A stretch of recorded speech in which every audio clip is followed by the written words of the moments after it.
Hello! Oo nga, ang ganda ng farm nyo.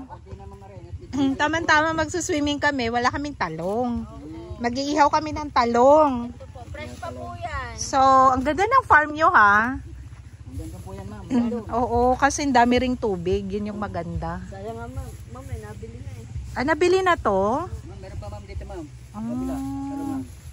Talong. Gano'ng katagal yung aalaga ng talong?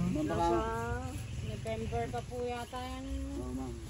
Okay, December, January, February, March. So, 4 months bago ma-harvest. Hindi. Mga ano po, mga... Sambuat kalati lang. Sambuat kalahati po, makaka-harvest na po. Pero yung tagal po ng talong, depende naman po. Kasi hindi naman isahan lang yung harvest, no? Wow, grabe, ang dami. Magkano kilo pag dito bibili? 60? Magkano kaya to sa Manila? 60 daw yung... Let's see kung ano. Dami. Na-deliver na po yung 300 kilos eh. May fertilizer yan? Meron. Pero hindi naman yung karamihan. Anong fertilizer gamit nyo? Sa uod lang po ma'am.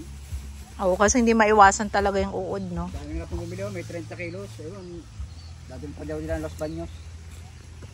Paano lang naman tong amin, pang consumption lang.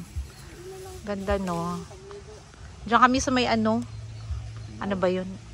Imaw, oo. Sa Imaw kami mag-swimming. Dami bang tao ngayon? Dami po nagdaan na. Ayun na.